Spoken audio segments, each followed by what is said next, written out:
Psalm TV, the pulse of the nation.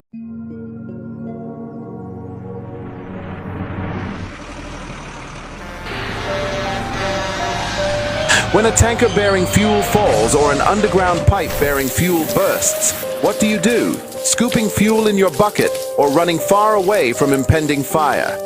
You have a few seconds to take the wisest decision. Walk away? No, that is not enough. Shift? No, that is not enough. Stay there and gist and take shots with your phone? That is madness. Run. Yes, run away. Yes, your life depends on your action. The flames come suddenly, unexpected but uncontrollable. Why? Fuel is highly inflammable. Why? It just requires a spark to set off a ravaging inferno. So, don't stay there to think. Storm away to live. Do not throw away your life in anguish for meaningless fuel siphoning. Be advised.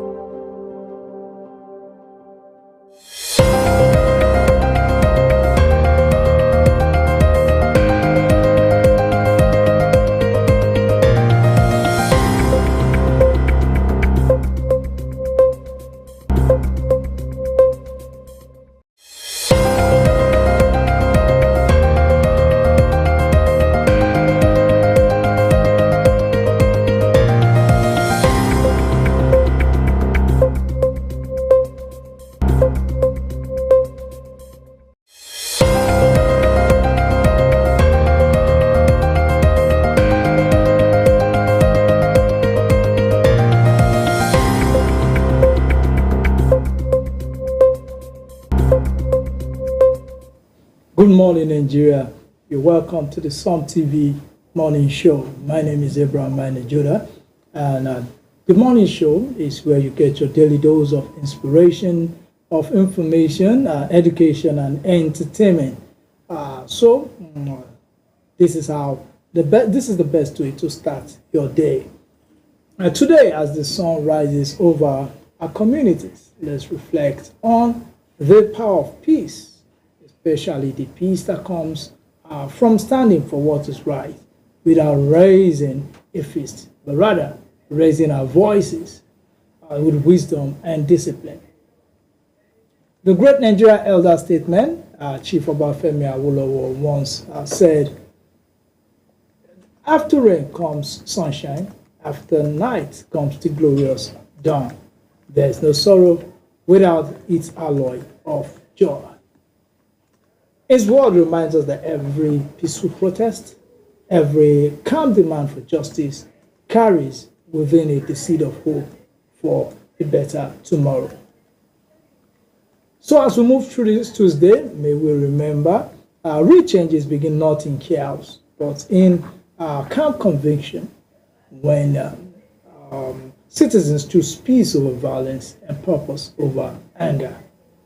So this morning, we're enjoining everyone to choose peace over violence and calm over chaos. So, let's say stay with us as we're going through the different segments of the morning show, the super review, the weather segment, and every other segment to keep you informed about what's going on around the country. And with me this morning is a regular person on the morning show, is the Director of News and Public Affairs for Psalm TV, Mr. Daniel Kukwe. Good morning. Good morning, sir, and good morning to you out there. You're welcome to the morning show. Thank you very much. Well, let's go straight to the weather report for today. Good morning. Once again, you're welcome to the Psalm TV weather report update segment. Across Nigeria today, temperatures are generally mild with a mix of sunshine and light cloud cover in most regions. In Jalingo, the Taraba State capital, the temperature stands at 23 degrees Celsius and with fair weather expected throughout the day. It's a perfect condition for early morning activities and outdoor errands. Over in the southeast, in the city of Aba, it's also 23 degrees, while Lagos records a slightly warmer 24 degrees Celsius, with humidity level remaining high along the coast.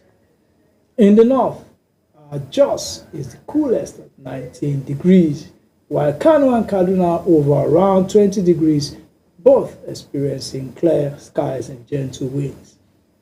Moving to the south-south, well, not really the south side, just moving slightly to the south, Calabar and Enugu are both at 25 degrees with changes of light showers in the evening. Port Harcourt stays comfortable at 24 degrees. So overall, Nigerians should expect a partly cloudy to sunny conditions nationwide with brief rain in a few southern cities later today. So stay hydrated, drive safely on wet roads, and keep your umbrellas handy just in case. So that is the weather update for now. For more updates, stay tuned to Sun TV, the pulse of the nation.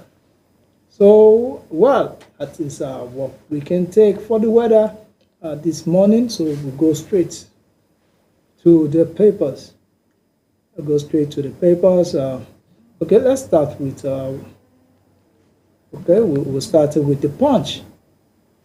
Say on the Punch, we have some stories. ADC warns against political witch hunt in coup probe. Stories on page 7. Then Labour gives federal government 4 weeks to end varsity crisis. Free Nnamdi Kanu protest waves hit Abuja, paralyzed Southeast state. We also have National Assembly.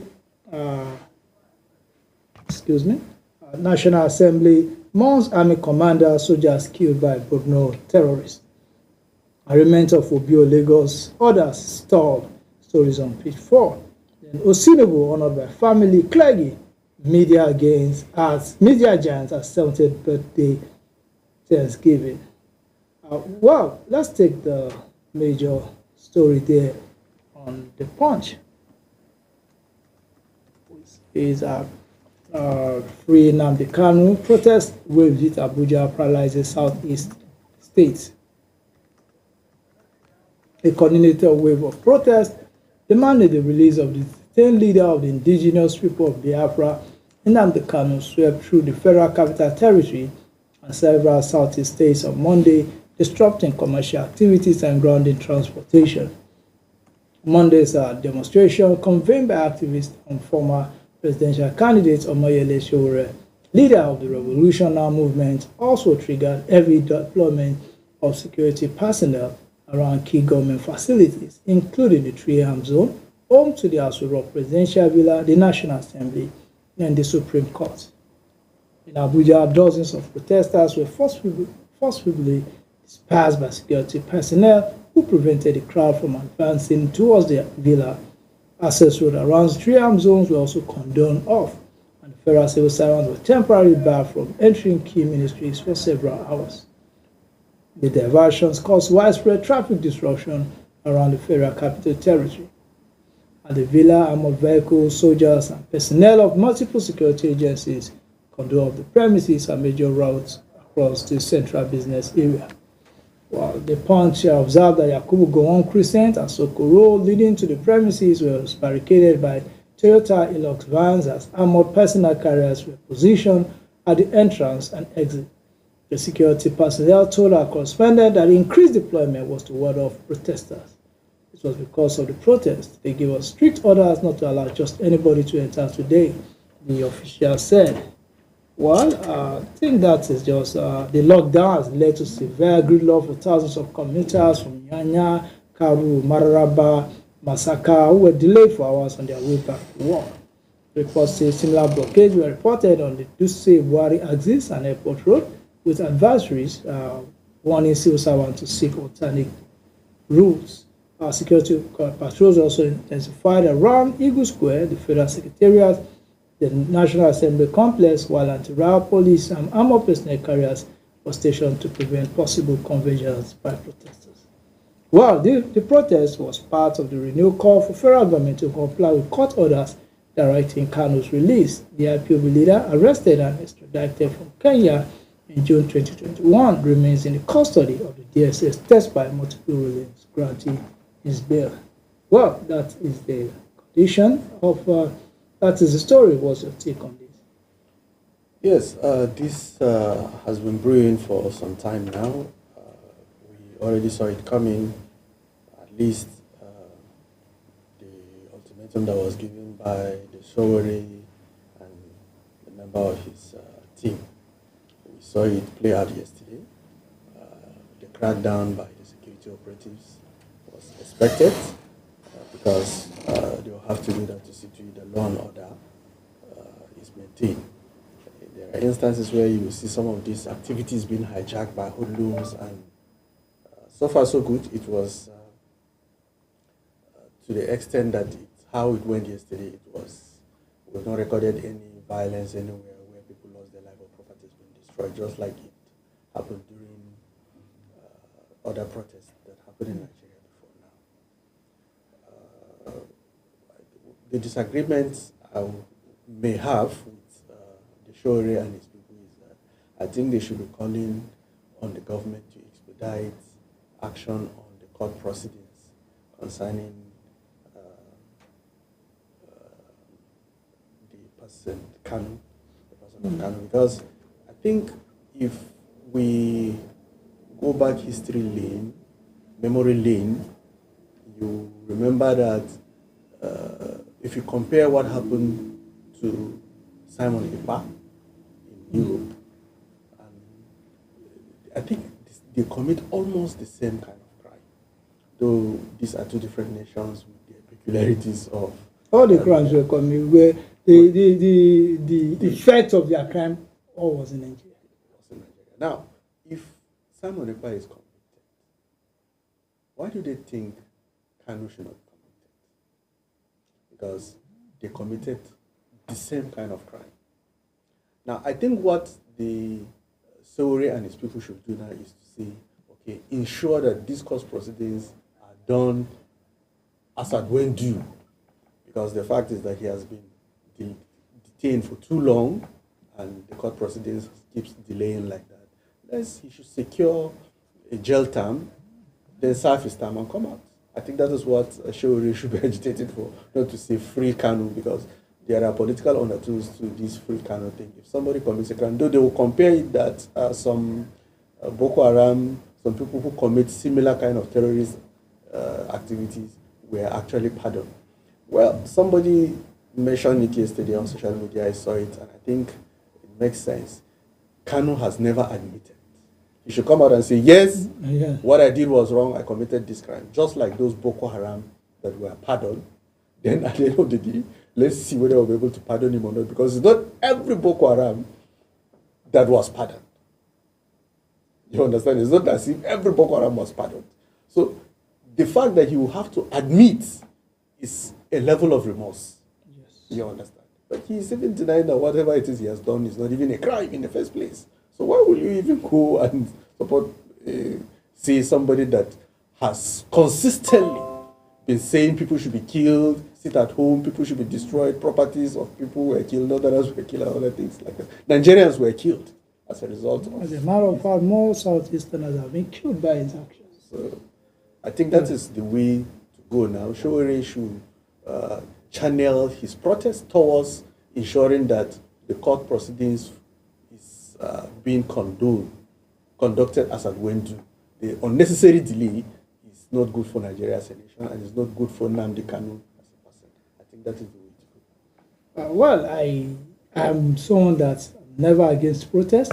I'm never against people agitating for the release of anybody. But the thing is that whatever you do it in such a way that it doesn't bring pain to more Nigerians. Then again, on the issue of Nnamdi Kanu, just like you said, he has never agreed that he can't be pardoned if they feel he has done this. And personally, this is my own personal opinion based on my years of listening to him speak while he was head of Radio Biafra and the rest of it.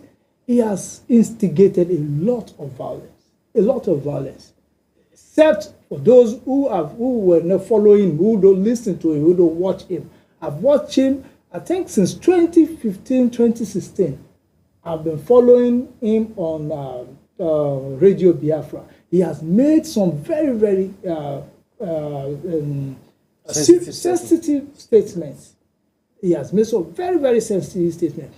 He has also when a certain criminal was killed in Conso, he did a live video telling them 2,000 heads should be used to bury him.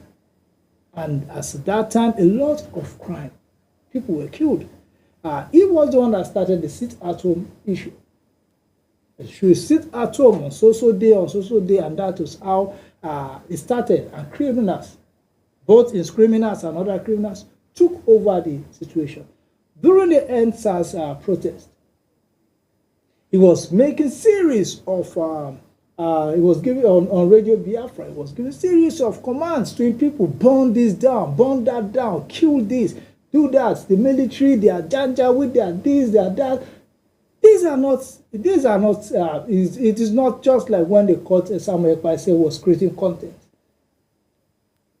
And I've seen cases where criminals are arrested and they say they are members. It is based on instruction given to them by commanders who are connected to these people.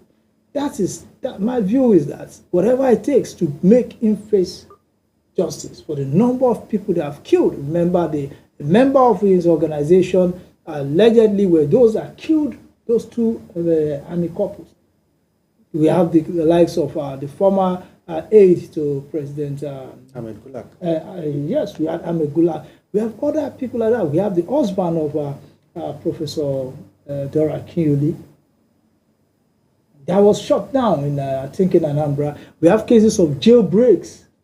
We have so many cases like he should face the music, but the government should ensure that they expedite the rulings. The court should sit up and rule and give judgment as when do. But for him to be released, I'm not part of that. And for the protest, I think this is unfair if you're asking to the people of the Southeast, who for many years now have been held home against against their wishes on Mondays.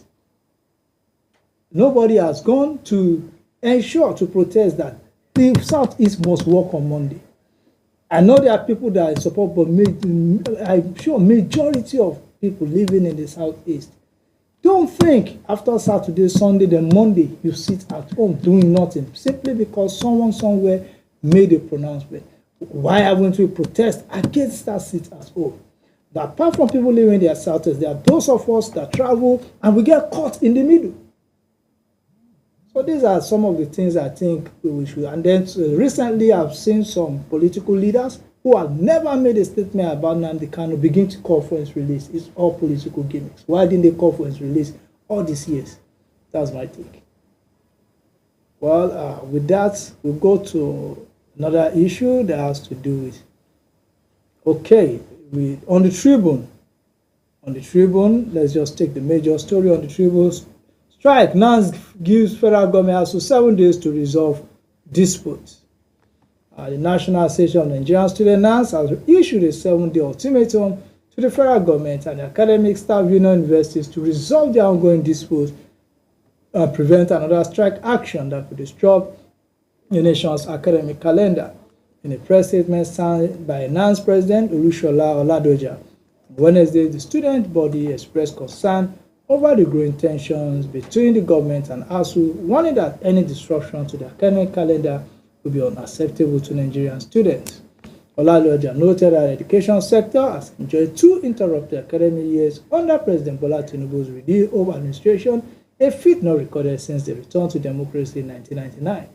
Recall that the ASUU on Monday began the warning strike after the expiration of a 14-day ultimatum to the federal government to meet its long-standing demands. Well, that is just what the ASUU president is saying. What's your take on this?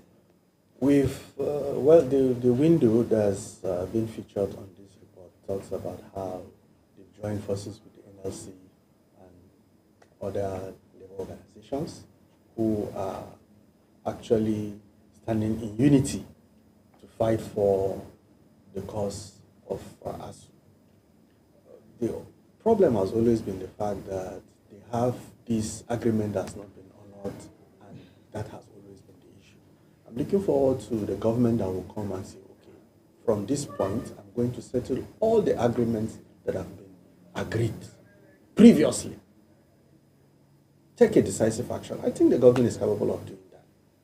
somehow, I don't know why we've not been able to, at least if you're not going to do everything in that agreement, do up to like 50%. Yes. Or let's 60% or 70%. At least this will be enough to show that a government is committed to the welfare of us. We always talk about how this has affected the students, this has affected this and that. At times we don't look at it from how it has affected the members of ASU and their families and the welfare of their work environment. So let's look at it like this. Looking forward to the president coming up and addressing them one-on-one, not through the Minister of Labor, not through the Minister of Education, not through anybody. Sit down with the leadership of ASU and say, okay, from now henceforth, give me 6 months. I'm going to do this one after the other. I'm going to solve this in month 1. Second month, I'll do this. Third month, I'll do this. And be committed to those promises. And I think this is going to go a long way in solving the problem. Well, me personally, I think anybody that cannot resolve an issue through those he appointed to resolve the issue is not ready to resolve it in the first place. You don't need to sit with them. The president, they have other pressing issues. The Ministry of Labor and Productivity is there. The Ministry of Education is there. You have an SGF that can also do that. You know, if you really want to do something, it is just for them to submit the conditions to your table and you get it done. It is when you don't want to do something, that's when you begin to look for, let's have a tete-a-tete, let's have this. Then again, if you look at what they are asking for, these are things that have been there for years. And they are demanding the implementation of the renegotiated 2009 ASU FGN agreement, payment of withheld 3.5 month salaries, the revitalization of public universities, sustainable funding for tertiary institutions, and 25 to 35% salary arrears, promotion arrears spanning over 4 years, and the release of withheld cooperative deduction. That is some of the things they've been. But another thing I'm looking at, the student activism is now turning into a platform where you just use to promote the government in power. Yesterday we discussed this. St. Nance, Taraba State. Now, if you look at this statement by Olushola Oladoja, if you ask me, my view, it is just to say the president has done well. And well, things have changed. Maybe this is the way student activism is done these days, but the activism I know in those days, you try to balance it. They are not supposed to be a praise singer of government or you should be more on the side of this should be resolved. Your lecturers should be given their due. These are people that teaches you in school, that lectures you. These are people that they are the ones that will determine if the direction you go in the school environment. I think they should show more solidarity, and we should stay away from student activism. Should stay away from politics and politicians. If you want to be a politician, leave activism. Go and join politics. Because now you see cases. There are people that have known for years. They've never graduated from university simply because they want to. They feed on student activism. How can they? Crying out loud, how can we have a Nance president of 40-something years old? It is an aberration. It is an aberration. What are you still doing? They move from school A to school B, doing one program or the other just to remain in student union. The first Nance president was between 19 or 21 years, and he did exceptionally well. And he had boys of 20, 21, 22, 23. Showora was in his early 20s when he became Unilag. Then the Nance president, you see the very young boys, and they did well. How come now we have men as old as who are old enough to have children in university now becoming Nance president? Well, times have changed. That's why things have gotten worse. Things have changed for who? I see. This is an aberration. That is just it. Allow young boys to enjoy their Luther. Don't bring your own family problem to it. I'm sorry, but no, I'm not saying they are not doing well, but I'm just saying that we need to look at that issue again. Some people have turned this school activism to a means of livelihood. And considering the influence they have, they are being used for political gains. Yes. And they give in to it. At times they compromise to see to it that they drive home their dreams of getting money and other benefits from the politicians that have the money and the power. As you're doing your masters now, yeah, you're also part of. You can also contest for Nance president. Well, I don't have that inclination. I'm not dreaming of going Just imagine you contesting for Nance president now. Will you be fighting for the student? Will you be fighting for you? When they say it's time for Luther, well, it's all good. Well, let's go to the nation. The nation, we are just going to take this story. Constitution needs overhaul, not amendment, says Olanipekun. Nigeria urgently needs a new homegrown constitution that truly reflects the collective will of its people and their unique diversity, rather than continue to rely on patchwork reforms of the existing framework. This was the clear and emphatic view of Chief Wole Olanipekun, SAN, former president of the Nigerian Bar Association, NBA, who delivered a thought-provoking address at the 13th convocation lecture of Afe Babalola University, Ado-Ekiti, yesterday. The lecture with the team, Nigeria yesterday, today, and tomorrow, imperative of a sober and definite recalibration, offered deep insights on the Nigerian constitutional challenges and the path forward. Olanipekun urged the National Assembly to suspend all further amendments to the 1999 Constitution immediately. He argued that the 1990 Constitution, which was imposed by the military regime of General Salam Bakar, without widespread public consultation or consent alone, or at least its usefulness. Well, I want to keep reading this, but this question keep popping up. A lot of people have come up with this, but I've not seen anybody profile a way out, the way that we achieve this within the present constitutional setting. How do you know, maybe if you read it up, how do we address this? How do we get a new constitution out of, are we going to throw away this one? Is it the National Assembly? Or what do you think we can, maybe you have an idea of how we... Well, I think the report insinuates that Olanipekun is calling for a referendum, or maybe some kind of, just like you trying to insinuate, an overhaul. The National Assembly will start from the scratch. You're talking about how the authorship of this 1999 Constitution, the one we're using now, is not as democratic as he wanted. Well, I must admit that there are some lapses here and there in the Constitution that, because it is man-made, some of these things are bound to happen. Even if we go ahead and do what Olanipekun wants, we will still have shortcomings in what still men that will gather and do the new one. So I think we should talk about those loopholes, those weaknesses. There is a need for us to strengthen the places that are weak and remove the loopholes that have been taken advantage of in the Constitution. Because whatever it is you do, it will still have weakness, just like I pointed out earlier. The point that I would want us to all lay emphasis on is the issue of devolution of power, where states will have some level of independence from the central government, and local governments will have some level of independence from the state headquarters.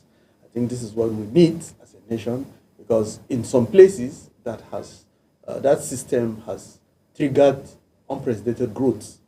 You understand? When you don't force decisions down the throats of an entity, every community should be able to solve its problem, taking into cognizance its peculiar challenges. Because at times, the decision taken at the national level and being forced down does not actually reflect the peculiar problems that communities have. So if we push for devolution of power through federalism and other things as one of the weaknesses that is in the 1999 Constitution that is not being sharpened, then I think I agree with it. But for him to say total overhaul, I think the report insinuates that he wants it to, from the scratch. And the problem is we keep talking about a referendum, but I've not seen anybody taking any bill to the out to ask for a referendum to be added to the Constitution. I think if there was a chance for referendum in the Constitution, I believe we might have gotten over some of these issues that we're talking about. Well, Olanipekun is is one of the best constitutional lawyers in it. So definitely, I'm just talking from a layman point of view. He knows what he's talking about. Yeah. He is a man that, when it comes to constitutional law, just doff your cap. We saw what he did during the presidential elections and also the Kano State governorship election. I knew that this guy knows what he's doing. It's not by what they say. Doesn't talk too much. He said something here which caught my attention. In the tribute, Olanipeku commended President Bola Ahmed Tinubu for his political resilience during the years of opposition. He stated that President Tinubu's courage was instrumental in preventing Nigeria from sliding into a one-party state. Sharing personal insight, Olanipeku recounted his experience as President Tinubu's lead counsel during his trial before the Code of Conduct Tribunal. He witnessed relentless pressure on President Tinubu for refusing to align with the then ruling People's Democratic Party. He said that Tinubu succumbed to harassment and intimidation. Nigeria might have become a one-party state long ago. His perseverance helped preserve our multi-party democracy when it's on the brink of collapse. Now, this caught my attention simply because of the person of the president. From what he said, which a lot of us knew, he was under immense pressure to support the PDP. While he was in the Southwest, he was the only surviving governor that was not with the PDP. And even when he was facing this case with the Code of Conduct Tribunal, despite pressure that, let this case go, and he stood his ground. He stood his ground. That is a sign of someone who knows where he was going and he stood by it. I think I dove my heart for it. Now, coming to him again, he went through all this time, he stood his ground. Then how come his body language is like he's trying to bring everybody, the same thing he refused? How come? He is now being accused of doing those things they tried to do to him. Why is it that there's this insinuation that he's also harassing, according to them, is harassing them into joining his party? But this brings up the case again that if he could resist it then, why can't they resist it? It shows the kind of people we have. Yes. And it may be that he's not actually coercing anybody, he's not actually harassing anybody. It could be that he's doing well, just like it's been said, and that is how everybody wants to follow the fact that they are following the one that knows the route, follow who knows route. So, that is it. That's it. I think those who keep saying that they are being harassed to join, someone is harassing someone to join it, I think you don't have what it takes to be a leader. You should face the music, whatever it takes. I'm not trying to praise the president, but I knew the pressure he was under to join the PDP. He refused, and today look at where he is. So you too, stand on your ground. Not any little thing. Don't jump from party A to party B, looking for a soft landing. Well, I don't think he's against defection because he has been good friends of people who have defected before. So I don't think he's actually against defection. He's a man of his words. He has stood his ground. He pursued his dream for over the years, and he has sustained it. And he's here now. So I don't think we should discourage defection in the things we discuss. No, because it's not actually against. Can you discourage me? Speak from now to eternity. Tomorrow morning, don't be surprised. You yourself, I will see you sitting on this side of the table. You've defected from. What are those things? No, there's this other thing I want us to discuss. They keep saying it, but, well, maybe I didn't live in that era.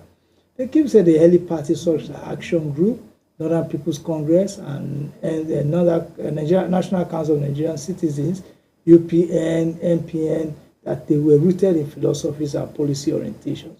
But maybe the first parties were mostly regional parties, if you ask me. Yes, they are most of the time. Hardly will you see Action Congress governor in the north, even a councillor. Yes. You understand? You won't even see a councillor from Action Group in the north. Yes. So it is normal. Just that I think we have a better political system in this generation. I think so. Because it's just not sure for all of us Northerners to be an NPC. Then what? They know better. But I think we what we had then was mostly, we had strong leaders who were good, but the parties were mostly regional parties. Yes. And I said those nationalists that we keep describing as nationalists, to what extent were they nationalists? Because if you look at them properly, you will discover that they protect the interest of the region that they control more than the national interest per se. So I don't know. Well, that story for those of us who were not there when they were doing their nationalism, let us take it that they did their best, and it is left for us now to continue wherever they stop. So this is where we're cutting on this segment of the morning show. We'll go for a break. We'll come back. The morning show continues.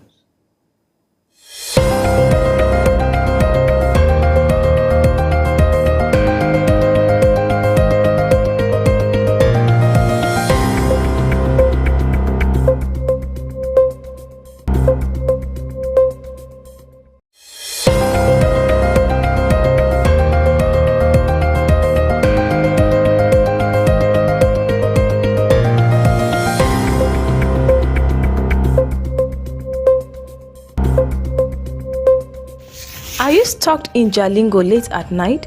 Need a safe and reliable ride fast? Introducing Supercab, Jalingo's trusted ride-hailing service from anywhere in the city. We will pick you up right at your doorstep. Book a ride in seconds. Safe, fast and affordable. Visit www.supercab.com.ng or download the Supercab app today. Supercab, your ride, your way.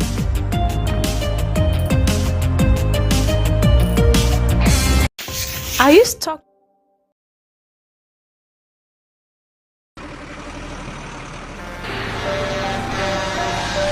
When a tanker bearing fuel falls or an underground pipe bearing fuel bursts, what do? Scooping fuel in your bucket or running far away from impending fire? You have a few seconds to take the wisest decision. Walk away? No, that is not enough. Shift? No, that is not enough. Stay there and gist and take shots with your phone? That is madness. Run. Yes, run away. Yes, your life depends on your action. The flames come suddenly, unexpected but uncontrollable. Why? Fuel is highly inflammable. Why? It just requires a spark to set off a ravaging inferno. So, don't stay there to think. Storm away to live. Do not throw away your life in anguish for meaningless fuel siphoning. Be advised.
Keep watching Sam TV.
people, how una dey? I dey welcome una to the pidgin section of our morning show. As this na section wey we dey always dey give una latest story concerning the things wey dey happen for inside we country, even inside our community and our society.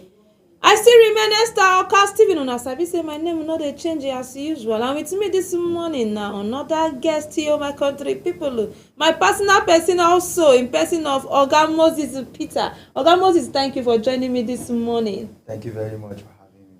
Okay, my country people, now one sad incident when it happened for inside the Jalingo. Now me want talk about this morning, my country people. Yes, as one mentally ill man don't kill one person for inside the Jalingo. Even himself, he can't wunjure 3 people who follow that person when he be say he buy for inside the one local government where they call him say Zing. Yes, for inside the Jalingo, Taraba State, my country people. As I they talk to una so.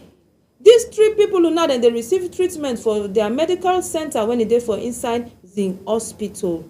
The name of this mental man when he be say he kill one person, come wound 3 people. His name na Dennis. As I dey talk to una so talk people for on top this matter residents when he be say them they live for inside Zing for that place. Then talk so that they notice kurukere movement from this madman when then they call him say Dennis. And say this man don't dey mentally ill for that area for almost 2 years or more for that Zing for that place. Say plenty people who then sabi him saying they always dress in white attire, and then he go come dey waka dey preach the gospel. Say the man dey mad, but he sabi preach the word of God well. Say that they notice and say of recent they come notice say this man come dey carry some kind of weapon, sharp and things objects they take follow himself dey waka. That one come make some of these vigilante people they come begin dey put eye for this man. Yes, those 3 people when they be say dem wunjure, my country people, 2 of them na vigilante group members 9 dem be. And say this incident it happen around 11 p.m. for night. Yes, them say as Dennis they go, then they notice the kurukere movement, so they come stop Dennis and then ask Dennis, say wetin happen, where you they go? They say na from there na fight start. You, my country people, as una can see, this madman when he be say they call Dennis, as una can see, my country people, he don't kill a person. And for the law, that's why I say make Oga Moses come follow me torchlight matter. Wetin una think say person fit do this man so of say na madman, and people who know say in dey mad, and now he don kill somebody. According to the law, they go fit to kill him again. My country people, they no go fit to kill him because of say in dey mad. Everybody knows saying they mad. But meanwhile, Oga Moses go follow me torchlight matter. Oga Moses, wetin be your intake concerning this matter? All right, thank you very much. This one a very sad story wey the thing happen. I read I think yesterday or so for newspaper for Taraba News. It dey very, very bad. You know, see, one thing what we they play for this our society now, the issue of mental health. Okay. We know they put much emphasis on mental health. Now why all this kind of thing they happen? The moment person they show sign of mental illness, person they show symptoms, we suppose attend to that person. When they seek help, carry the person go where he go fit get help, maybe a rehabilitation center or any other place like that. But we just take it lightly. Sometimes we even they laugh. You go see person they walk out for road, they talk to himself, they do some kind of things with his hand, with his legs. Instead of us to help that kind of person, we go they laugh the kind of person. So now waiting they happen be that if we go fit they help people who get mental health issue, it go a long way in our society. You know, this man now, waiting to him now, waiting do now, no be bad thing, no be crime. But now we dey see say him commit crime. Ew. So waiting government go do be say now to carry him, go put for rehabilitation center, go treat him, make him become normal. Even if, but you know me say they no go grant justice to the victims, people will die. But at least make it be say he don't come back to his right senses before they feel sentence him to prison or anything like that. So people when don't waste their lives now, they don't go just like that. And we talk, we say RIP to them.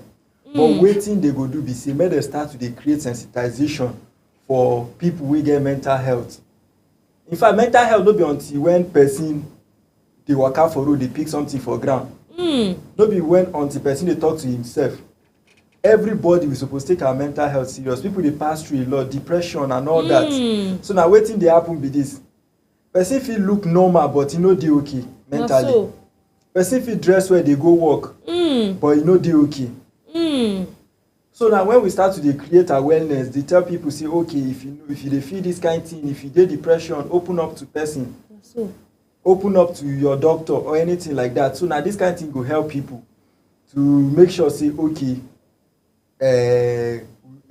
things dey go well with us. Because even if you dey well physically, if you no dey well mentally, na still problem. We need to dey well mentally and physically. So this man now, wetin don happen don already happen. But make we draw lesson from wetin don happen now to sensitize people about mental health. E get many NGOs, e get many organizations wey dey raise awareness regarding mental health issues. Now make we support these people, ensure say we preach to people say, no be everything be spiritual attack. No be everything. Now one thing wey many of us get they think about be that if something happen, they go say na spiritual attack. You get some kind of no be spiritual attack. Now just make you take your mental health serious. If it be say that man don do drugs in the past, or too much alcohol or anything like that. So now to tell our people say make them stop to dey use drugs, make them stop to dey take too much alcohol, make them any habit wey you know say go affect your health mentally, make you stop to dey take am. So now wetin I get to talk about this matter, guys. Thank you. Oga Moses, thank you very much. Okay, my country people, for those of una wey just dey join us, this na the pidgin section of our morning show. And a section where I always tell una say we dey knack una latest story concerning the things where they happen for inside the country. Yes, now one sad incident when e be say e happen for inside Taraba State, na me carry knack una this morning, my country people. As one mentally affected man, one mad man, kill one person, come wunjure 3 people, my country people. As I dey talk to una, so these 3 people, among them, when we be say this mad man wunjure, 2 of them na vigilante members, 9 they be people where they guide community. They also affected. Now I say, me Oga Moses follow me touchlight matter, my country people, and the thing when he be say Oga Moses talk when he sweet me well. It don't want to enter my body well. He tell me say this thing when he be say this man do now to him no be crime. Now know why that word enter my body. Now say say the man they mad. To the man now, the man go say they protect himself that night, that 11 p.m. So this madman now, this madman go say this normal people now they come to attack and maybe they want to kill him. That is why he use violence. He use those things take and wunjure those people, even self kill one person. But country people una sabi say e get ways when e be say we suppose take follow mentally affected people. I no talk say the thing where this man do e good e bad well. But as night don't come, when e be say una won't go attack or una dey watch the movement of this man, no be true aggressiveness, no be true gra, no be true fight. Una for follow this man in a calm way. I not talk to these people when e be say they don't wunjure again. No, now na country people na me they talk to now. For those of una when e be say una they see these mad people for una area, especially those ones when e be say they see don dey critical and I don't see them with objects for hand. Those ones where they always they ready to fight. Make we get procedures when it be say una supposed to follow, take talk to these mad people then. Anytime when they talk, when they do anyhow, una they say that fighting spirit don't come. Make una they stay calm. Make una know they follow them when they talk. You self go talk. 2 mad people not go make any right. You when mad man they talk, you self the answer now. You simply mean say you self don't mad. One person supposed to stay calm. Follow them with calmness. When they shout, that they raise voice, make you they talk slow.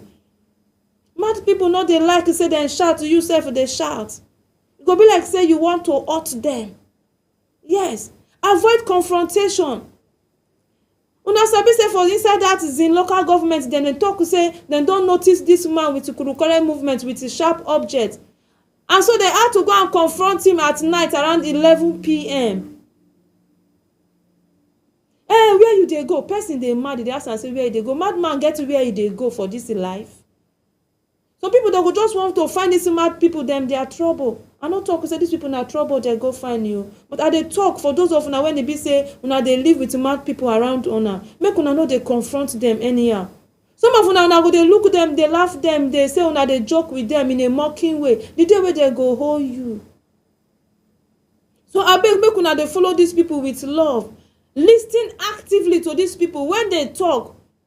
Try to make them repeat wetin dem talk if indeed they know wetin they do.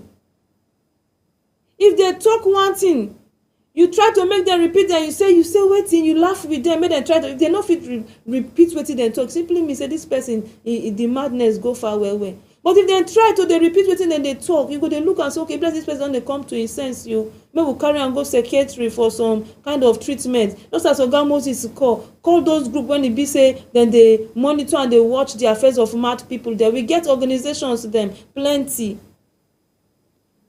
Now this madman, to him no be crime na he commit, my country people. He go look and say na self-protection, self-defense na he give himself, not knowing that he don hurt life because of say he dey mad. And now the law say make dem arrest a mad person. E dey for inside the country. Okay, for those of una wey dey join us on this pidgin section, abeg make una follow me Torchlight Matter on Facebook at Some TV. Even on self we dey for YouTube at Some TV Live. As una can see, na the mentally affected man when he be say he kill one person and wounded 3 people for inside Jalingo. Now we dey Torchlight Matter on this morning. And Oga Moses don come talk am say abeg make una dey follow them jejely. Even himself the advice when he be say Oga Moses come give when he sweet me well. He talk say young people, even himself old, say make una dey avoid drugs. Say many people the thing wey dey lead to this mental illness, say some of them they don't participate in drugging activities before. Yes, some of una they take drugs when our parents not even know. Some of una when una go school for university, now una go begin to take, and when una come out una go begin they do holy. So I beg some kind time now drugs too they lead to this mental illness, my country people. Yes, Oga Moses can also talk say make we dey check our mental health. Yes, make we dey check ourselves. Say because of say person when he be say he fine for outside and inside or come dey mentally ill, that person not dey okay.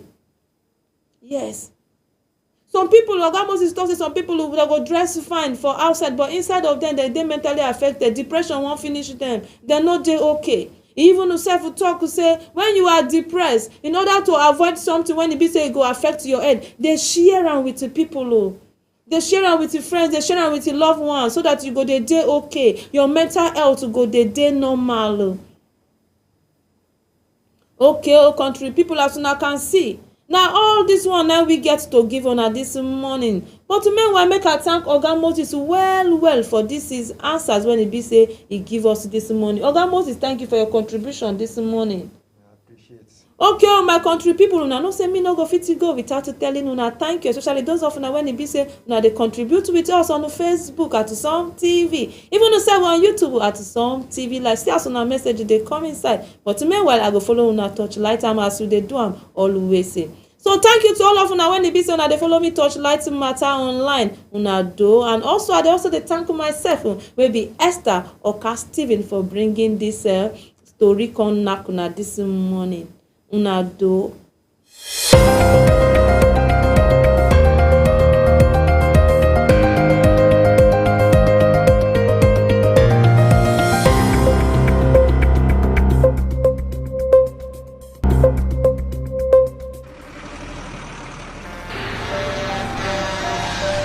When a tanker bearing fuel falls or an underground pipe bearing fuel bursts, what do you do? Scooping fuel in your bucket or running far away from impending fire? You have a few seconds to take the wisest decision. Walk away? No, that is not enough. Shift? No, that is not enough. Stay there and gist and take shots with your phone? That is madness. Run. Yes, run away. Yes, your life depends on your action. The flames come suddenly, unexpected but uncontrollable. Why? Fuel is highly inflammable. Why? It just requires a spark to set off a ravaging inferno. So, don't stay there to think. Storm away to live. Do not throw away your life in anguish for meaningless fuel siphoning. Be advised. Are you stuck in Jalingo late at night? Need a safe and reliable ride fast? Introducing Supercab, Jalingo's trusted ride-hailing service. From anywhere in the city, we will pick you up right at your doorstep. Book a ride in seconds, safe, fast and affordable. Visit www.supercab.com.ng or download the Supercab app today. Supercab, your ride, your way.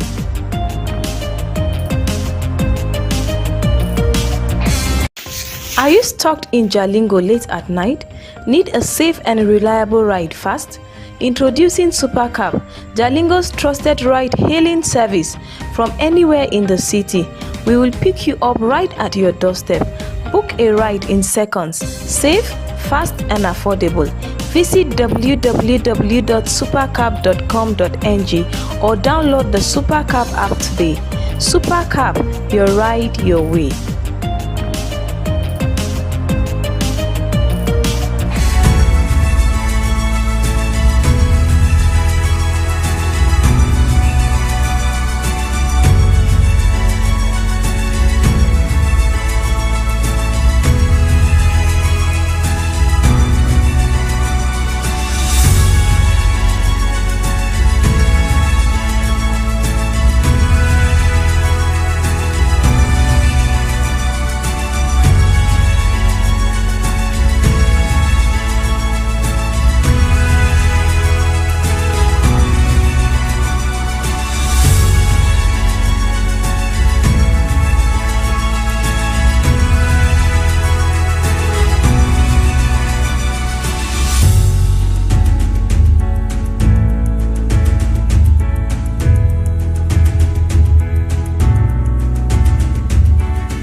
Keep watching Some TV.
Keep watching Some TV.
Welcome back to the morning show on Some TV, and this is the Taraba News segment of the morning show.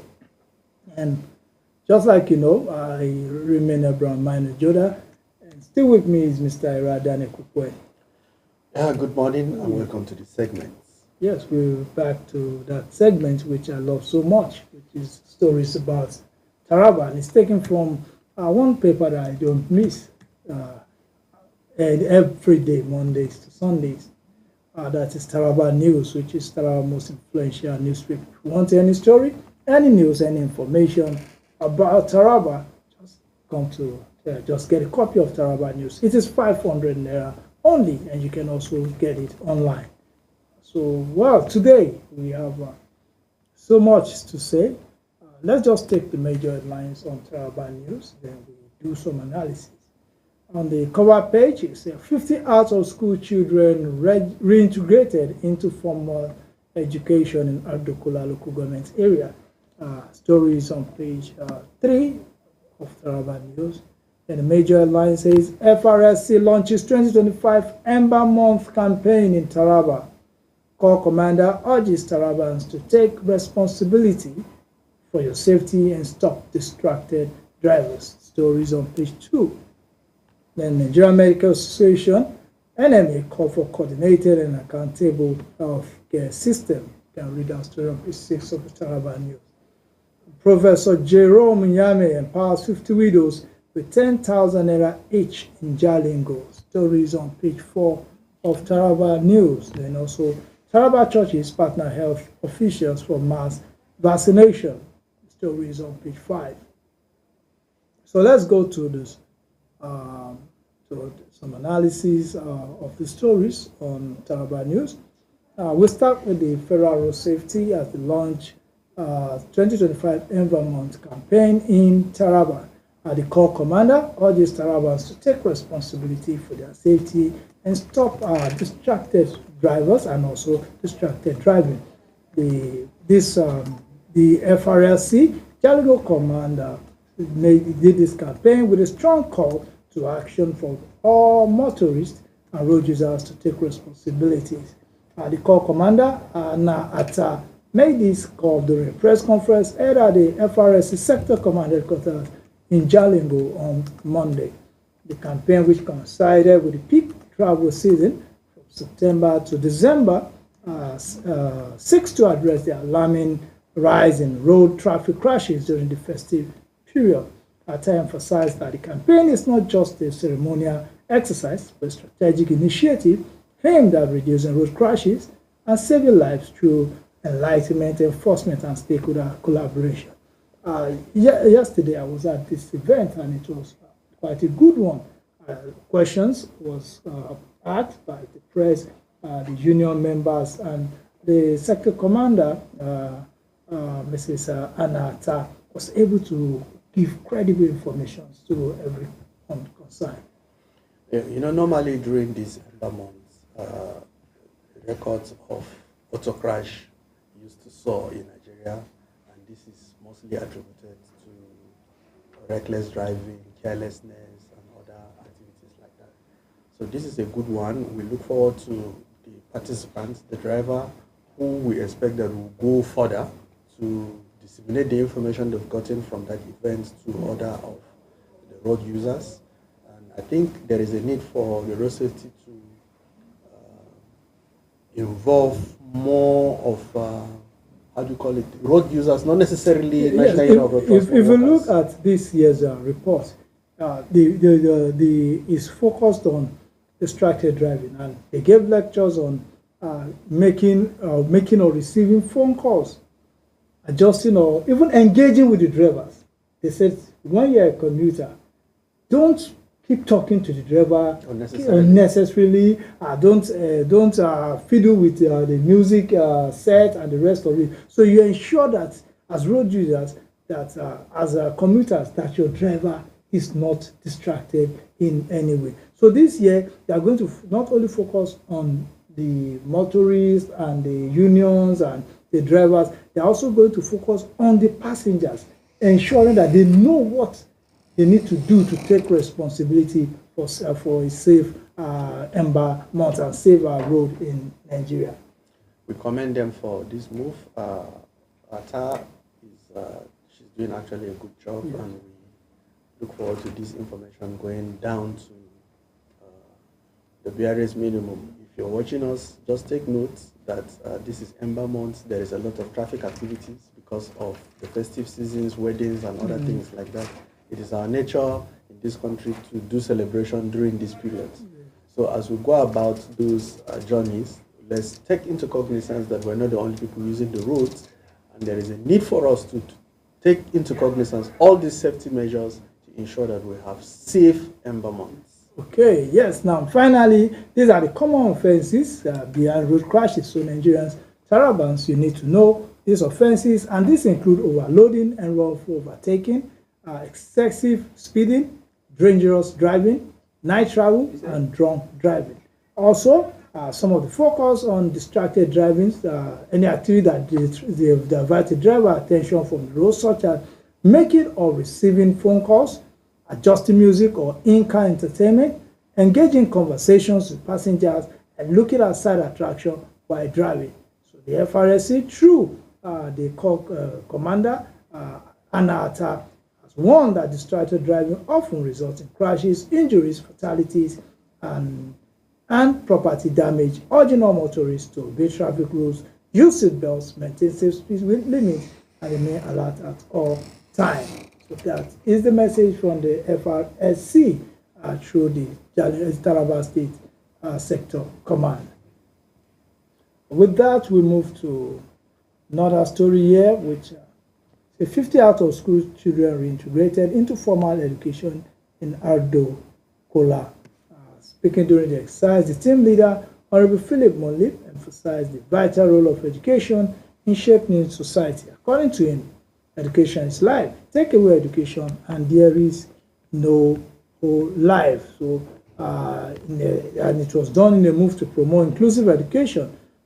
So these 50 out-of-school children have been successfully reintegrated into formal learning in Ardokola local government area of Taraba State. The initiative was facilitated by members of the governance sphere project team of the Institute of National Transformation, INT, Nigeria, in collaboration with education stakeholders across the state.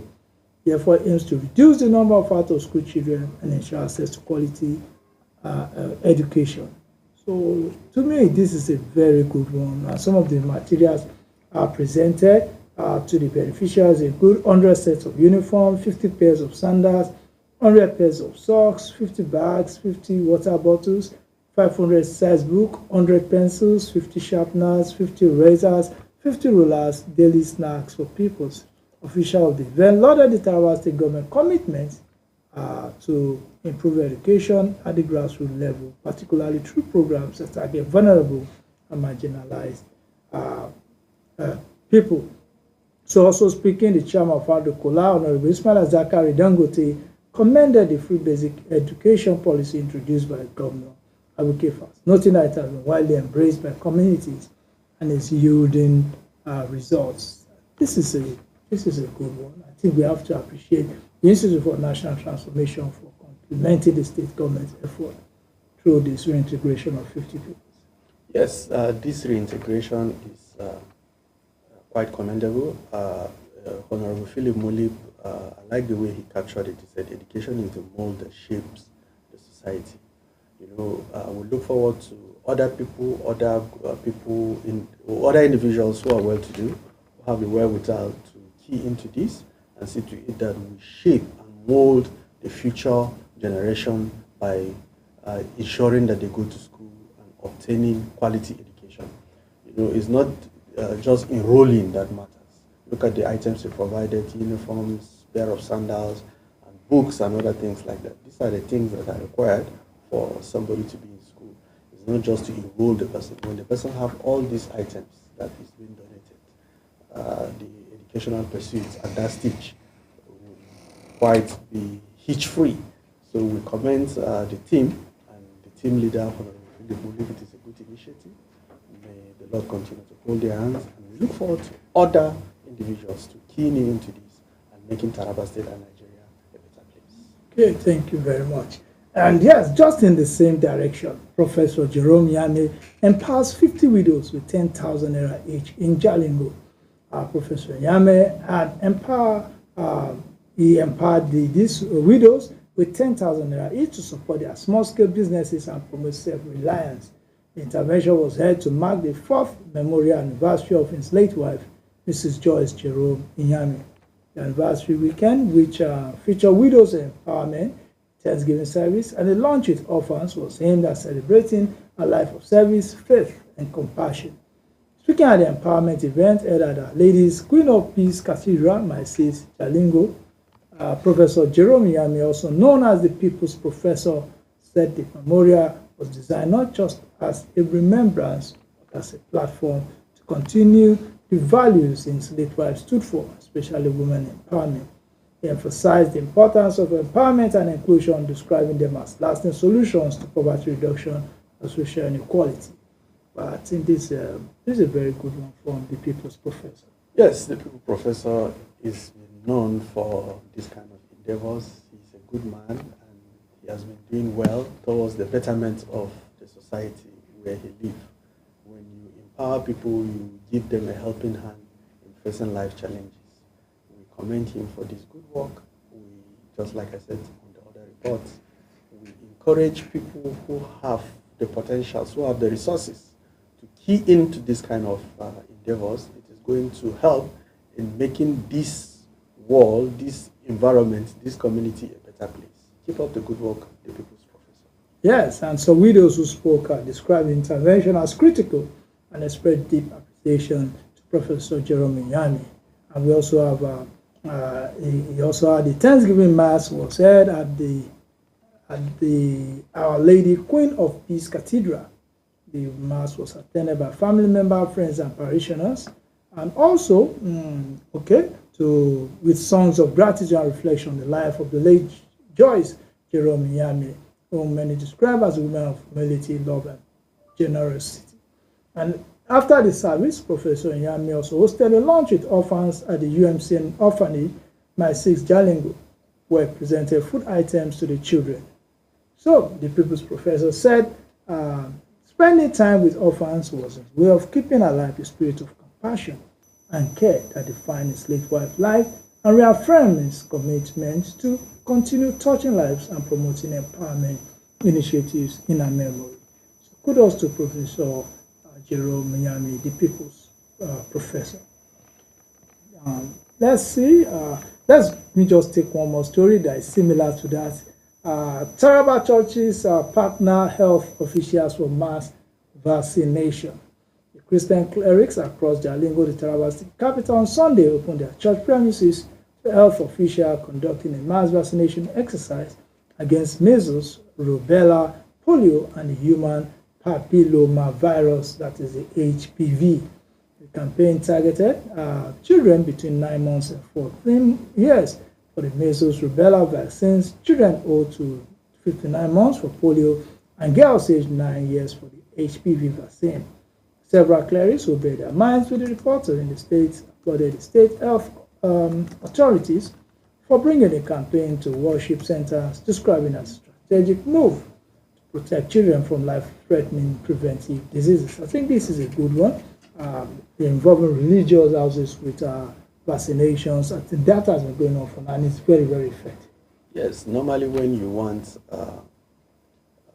endeavors like this to thrive, you have to involve faith-based organizations. Nigerians are religious people, and if you bring it to that platform, and you will see that it's going to succeed to a very large extent. Now, the partnership between the leadership of the church and health organizations is going to go a long way in ensuring that these activities record some level of successes. We encourage them to do more, as this is should be sustained. This endeavor should be sustained. The partnership should continue, even in other aspects of life. We see that when this partnership is being sustained, we become more healthier societies, we become more sane communities.